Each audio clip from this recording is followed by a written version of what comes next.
Yes guys, here it is. Where do I start? So like I said, 2015, late 2015, so it's the Euro 6 version. So it's ULEZ compliant, which is important to me because I'm stuck within the ULEZ scam areas. I have to drive that daily, so that was the crucial factor. So I think that's the first kind of year that came into the ULEZ, because they did the AdBlue dingy to make it worse, but to meet the emissions. Anyway, AdBlue could have been dealt with in many ways. I'm not gonna say anything, but yeah, let's start with the front of the car. So the LED running lights and the orange indicator, I don't know if that's originally like this or is that coded in, but it looks kind of cool.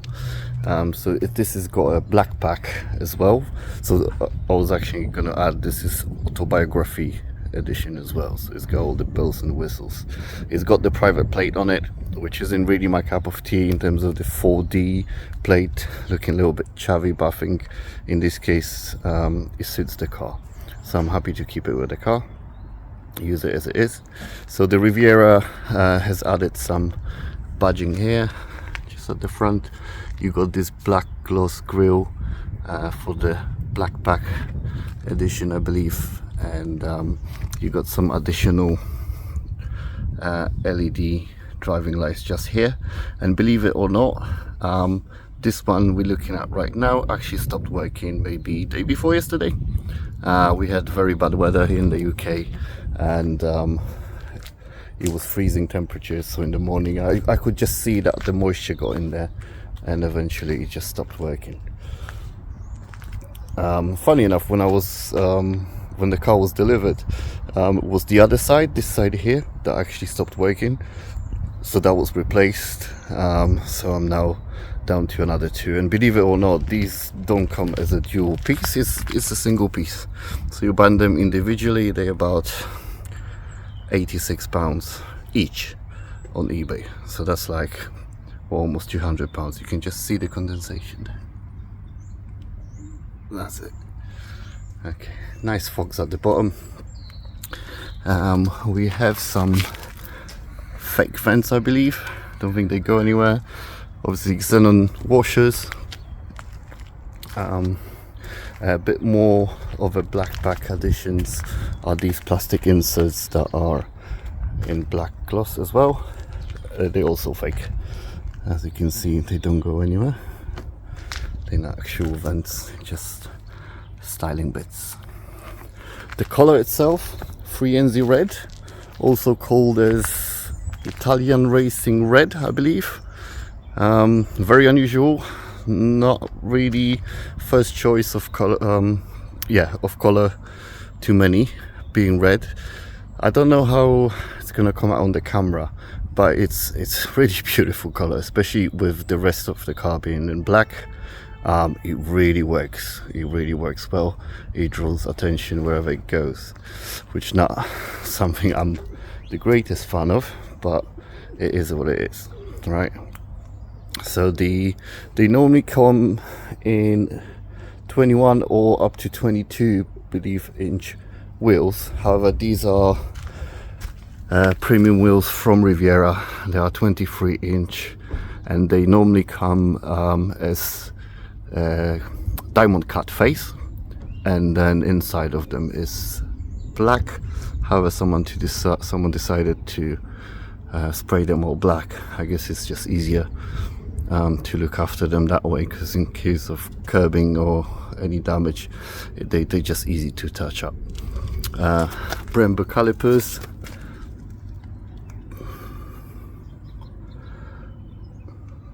brakes, brake discs. Don't know if you can see under here. I'll try and show you the car. Bits of suspension. So I don't think this car's ever been off-road. It's very clean underneath. I'll try and bring it up a little bit later. I'll show you what I mean.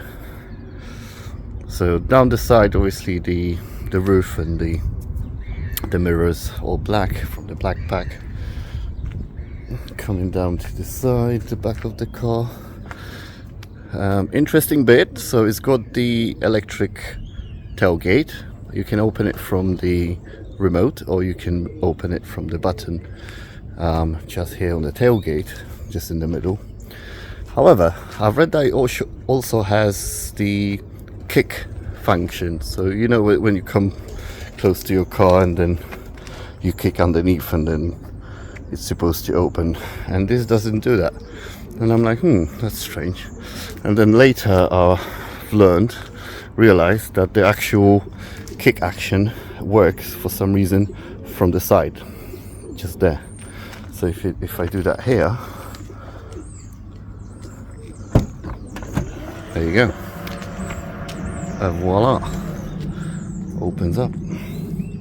So I don't know if that's annoying on one part, because sometimes when you get out of the car and you just walk round, so if I want to go around the car, then it just triggers the boot opening, which is strange. So the boot of the car, so this is my little rubber lining, Aldi special, £5, the best £5 ever spent. So I'm protecting this nice carpety interior of the boot. Very good space, very nice and square. So you got electric socket there, you got the 2 speakers just there at the back, and the bass speaker hidden away just there. Obviously the roller,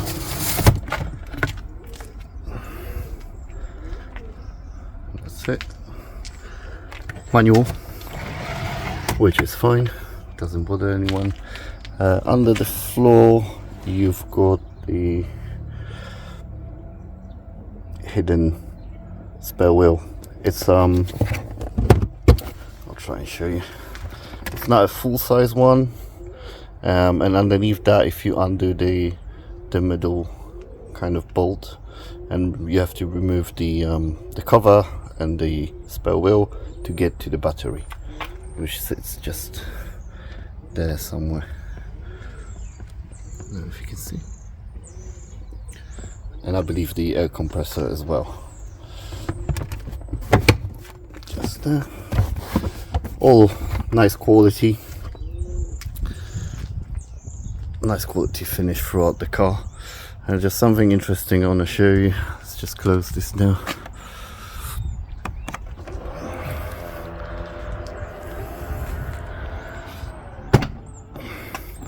So for some of you may notice that the tail lights, so these are not from 2015, so someone has done an upgrade previously, so these are from the facelift model from 2018 onwards, because these generations run for a very long time really, because the first guys came out in 2013 and the facelift was in 18, and only in 2022 the newer model came up.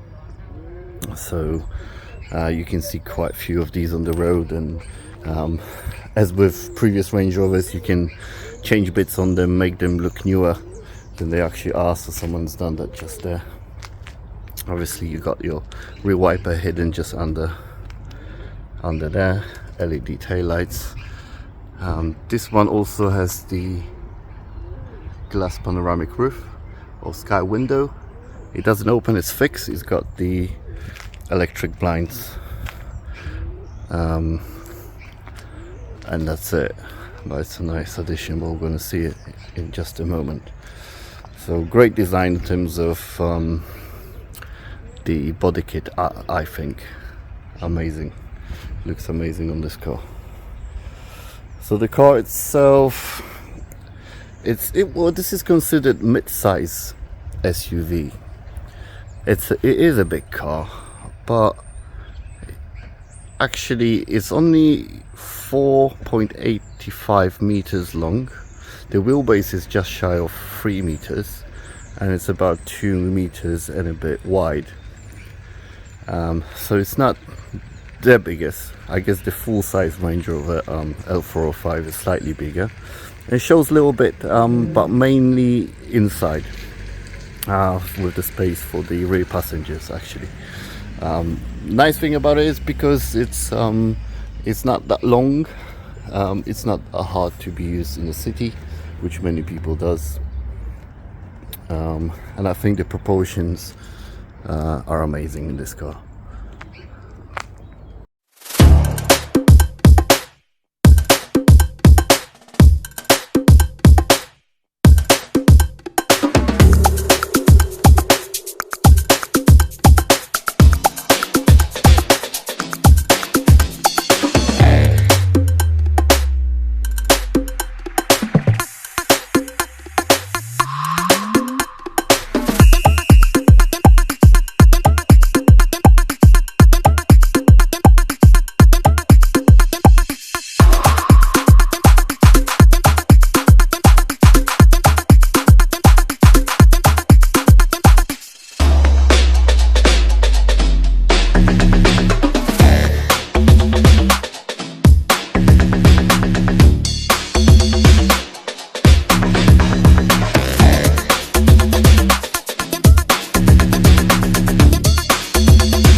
So just starting from the back of the car, it's got touchless entry, which is nice that it actually has it to the rear doors as well.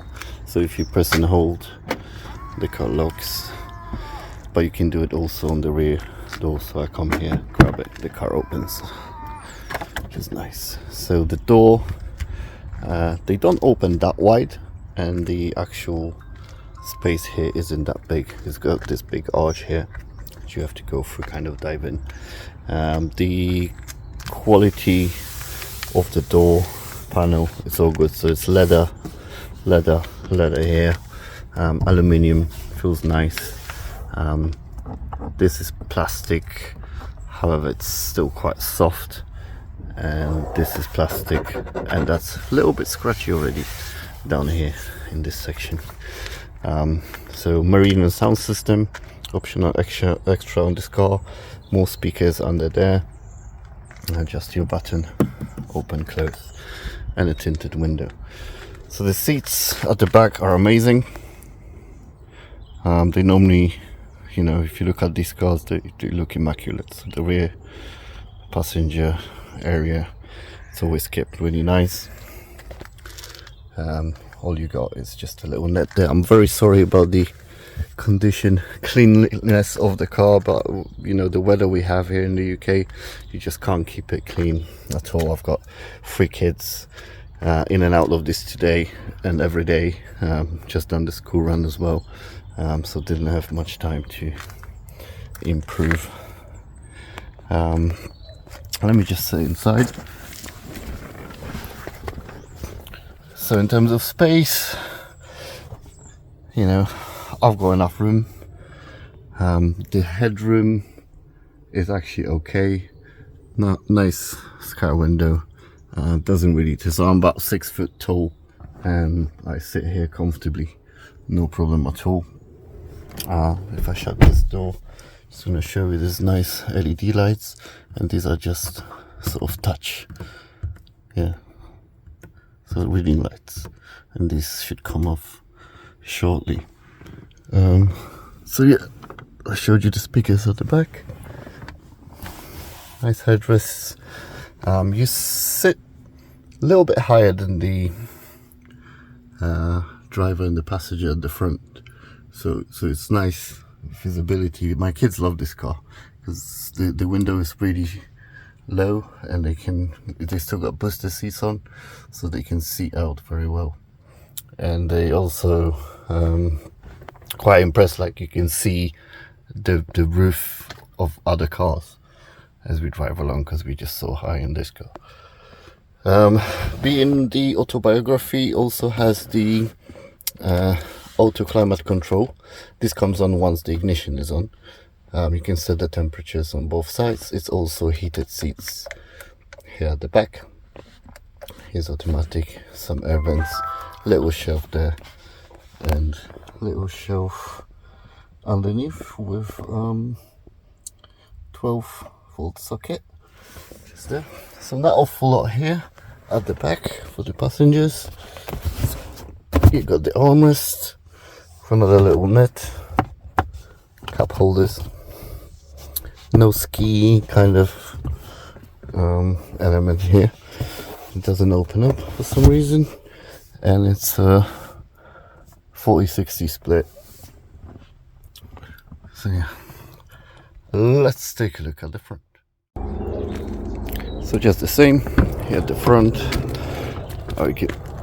You can listen to the sound of the truck being locked. So there's no soft close on this model, and there's no side steps as well, deployable ones.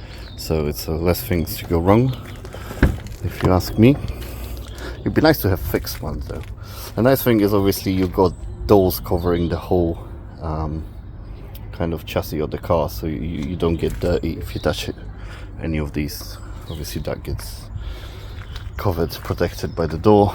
And this is your little reminder that obviously the Range Rover, this era Range Rover Sport, has got all aluminium chassis construction, so it's much lighter than the previous one. Door-wise, same quality materials as at the back, exactly the same. This is now a little bit scratchy. Meridian speakers, more speakers here, and this is interesting. If you do a little bit of research, which I had to, so why is it Meridian sound, and then you got Audison speakers here and tweeters at the front?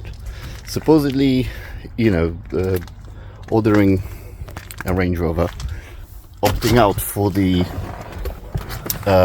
already very expensive Meridian sound system.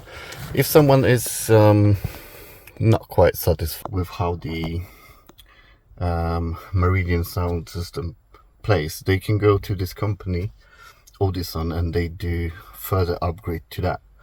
So I don't know how much has been changed in my car, but I tell you what, this sound system is just something else.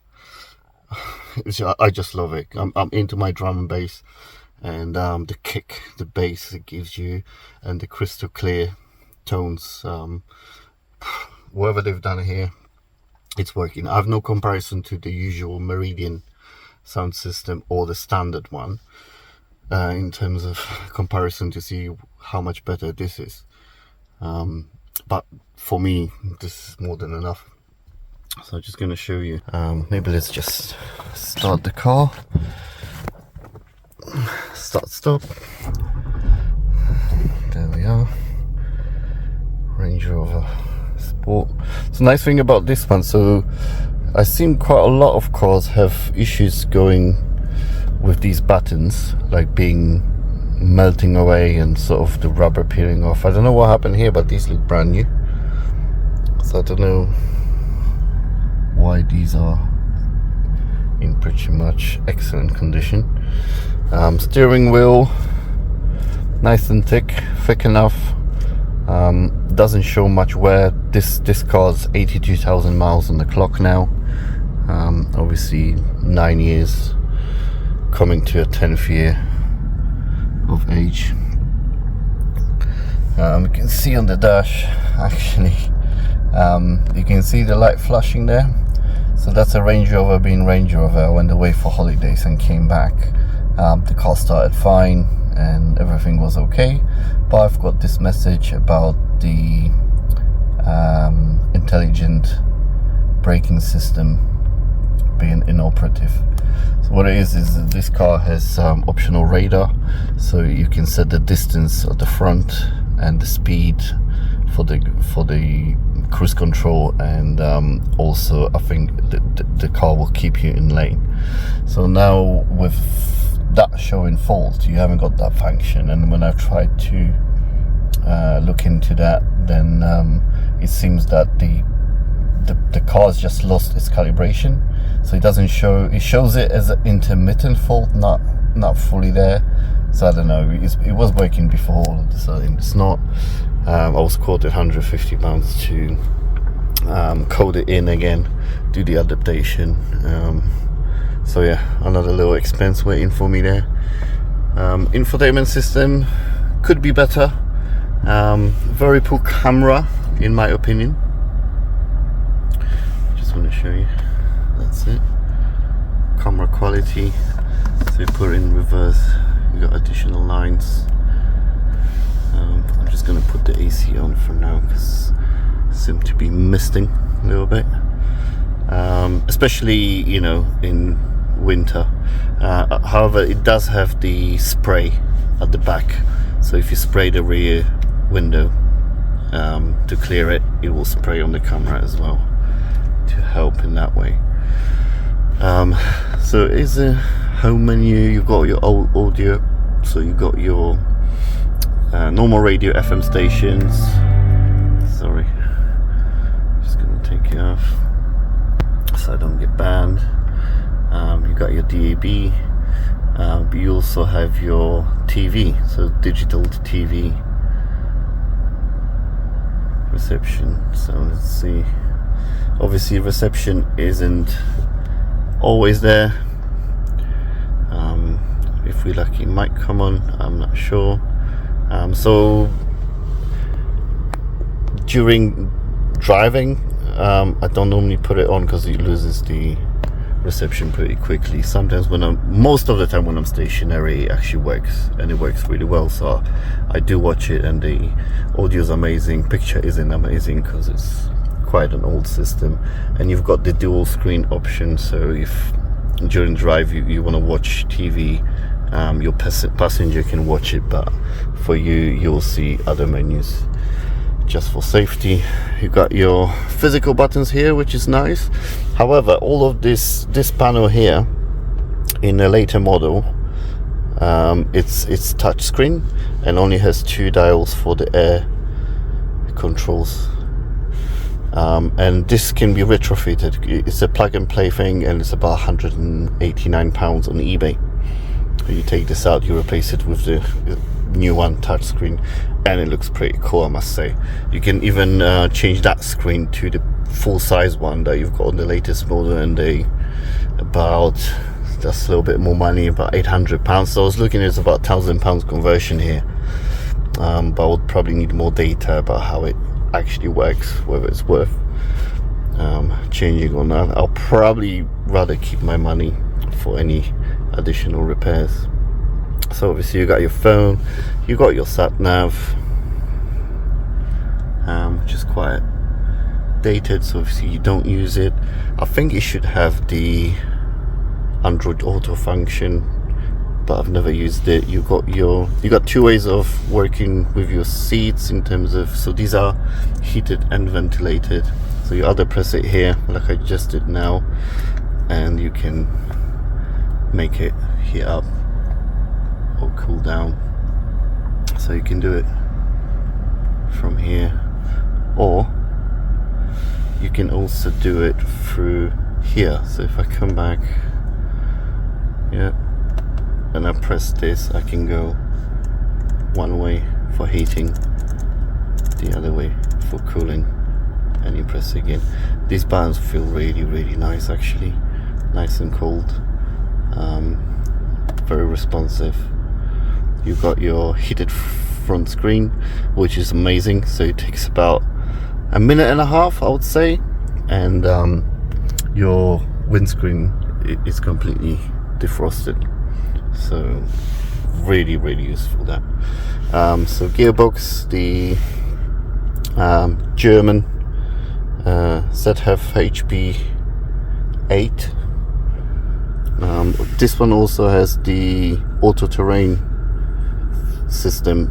I think this is the second version of it, so where you got it in automatic, then the car should technically read the surface you're driving on and adjust all the functions. Otherwise you can do it through here. You can change like so, and it does make difference to here. For mud, low range, I got this little bit, okay, so the sand, rock crawl, select low range to activate it. So low range activated. No, never played with these actually. Select neutral for range change. Let's try that actually. So neutral now, foot on the brake, put it on the low range, and the car seems to be raising itself up. But you know guys, I've never done it before. Oh yeah, we're definitely up.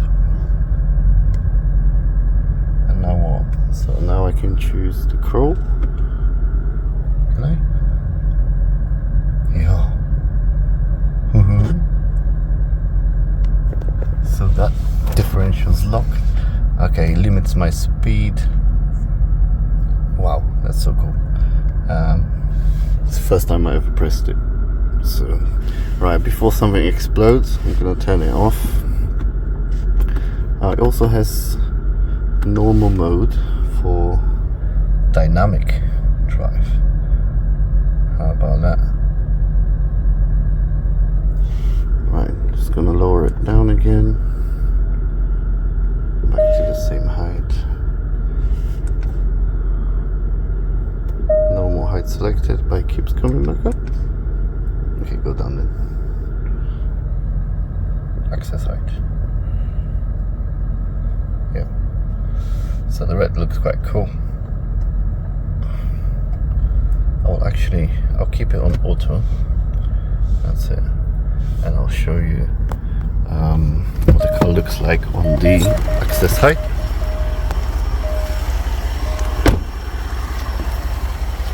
Look at that.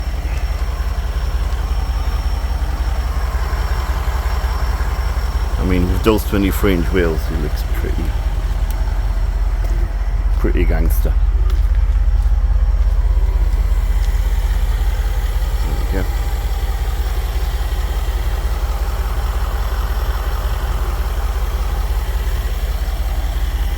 Can hear it ticking over nicely.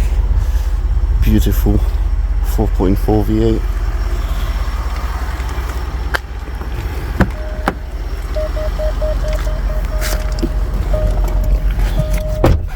Okay, I'm back. Yeah, so what else? A couple of cup holders just there. Nice thing is this one has little insert for smaller drinks. So if you got your Red Bull or something quite small, it doesn't, if you put it there, you can hear it rattling. If you put it here, it doesn't. Electric parking brake. Yeah, we've done this all. It's fine. So you got your armrest here. Oh, guilty of snacking. My apologies. So you got more of your USBs, another charging point, and I think this auxiliary bit just there. There's also ambient lighting, and there is a fridge just here. Interestingly, so I've got nothing in there right now, but the length of this is exactly a can of Red Bull, so you can have 2, 4, 6, 8 Red Bulls in there. I don't know how much cooler they will become being full in that little fridge, but nevertheless 8 Red Bulls goes in there. A few little bits, some card holders or cash holders if you have any. Very nice armrest, very nice. I tend to lean on it quite a lot find myself just there. Also, you have additional armrests here, adjustable, just like that. Yeah, and I like the pattern of the seats, the leather. It's beautiful. It's not worn in any way. Obviously the car isn't in as pristine condition as I would like for this video, but like I said, it's really difficult for me to kind of make it happen. You know, I have to do these videos as I go along as I can. Obviously you've got your paddle shifts. Never used them in my life because I think the car will explode. Got a heated steering wheel, which is really nice actually. Really nice. So in terms of all the gadgets and buttons, there isn't actually that much in this car, not as much as I was expecting, I guess. Oh, one nice feature is it's got this suede or Alcantara roof lining, black one throughout, and that's not usual. It's an optional extra, and I'm just going to show you that huge window. Closing it up. Look how much difference it makes to the interior of the car. How much darker it is now. But if you want a bit of privacy from airplanes, you can do that. So I normally keep it open, and it actually works still. That's my little Morrison special £35 dash cam. Since you know you got a Range Rover, you want to argue your point that it wasn't you who ran over people. And yeah, I think we can take a look at the engine. So this is the engine. I'm no mechanic, don't understand much of it. All I know is a lot of horror stories with whichever engine you go for. There seems to be more towards the 3-litre one, 3-litre V6, which is actually good motor when it works, because it's got much better fuel consumption than this one, and power wise it's not that far off. However, as we know, always the biggest problem of V6 or straight 6 is that they're not V8, so why bother, right? Anyway, so it seems that these have less problems. Let's just allow this 4-cylinder get out of our way. I topped up my screen wash recently. So 4.4 V8 diesel has its own issues, but they seem to be more reliable than the 3-litre one. I wish I could tell you more. On paper, 335 brake horsepower and about 730 Newton meters of torque. Standard factory. Then if you choose to remove DPF and remap, then obviously you're going way above 350 brake horsepower and over 800 Newton meters of torque. And the way it drives is something else. So we're going to take it on a test drive now, but I want you to listen to the sound check I recorded for you. So have a look at it now, and I'm going to start this car, and you can hear it from here as well.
Now, so this is the part where I just wanted to show you how the Range Rover Sport drives and give you my impressions of it. However, I didn't get the chance to film a proper test drive before the car sold, but trust me, it was for a good reason. I took something very cool in part exchange, and I promise a full review with a proper test drive very soon. Now, about the driving experience, going into it I expected this car to feel more like gliding on a cloud, given its luxury and reputation. However, the ride is stiffer than I anticipated. It's definitely comfortable, but it doesn't quite have that ultra soft floating sensation you get in the full-size Range Rover, the L405. That model is built for ultimate luxury, while the Sport is designed to be a bit more dynamic. One of the key reasons for this is the dynamic drive system, which actively reduces body roll during acceleration, braking and cornering. It uses electronic actuators to apply torque to the anti-roll bars, keeping the car level and stable, especially at higher speeds. This makes it feel sportier than you'd expect from an SUV of this size, though at the cost of some of that signature floating Range Rover ride. Now, let's talk about the engine. So my car here had the 4.4 litre SDV8 diesel engine, which is a solid choice. It's powerful and fairly reliable, but like most diesels, it can suffer from turbo issues if not properly maintained. Carbon buildup in the intake system is another common problem, which can reduce performance over time. The 3 litre V6 diesel, while more fuel efficient, has a reputation for crankshaft failure, which can be an expensive fix. And if you're looking at the 5 litre supercharged V8 petrol, it's an absolute beast in terms of performance, but it's known for timing chain wear, which can be a major issue if not addressed early. Now onto the suspension. Most Range Rover Sports come with air suspension, which is fantastic when it works, but can be weak point as the car ages. The air suspension compressor and air struts tend to wear over time, leading to sagging or failure. The dynamic response system, which helps control body roll, and it does it beautifully, also has hydraulic system that can develop leaks, leading to expensive repairs. Despite these potential issues, if properly maintained, the Range Rover Sport remains an incredible luxury SUV. It offers a great balance on comfort, performance and off-road capability. It may not be the softest ride in the Range Rover lineup, but it delivers more than enough in terms of luxury and driving experience. So yeah,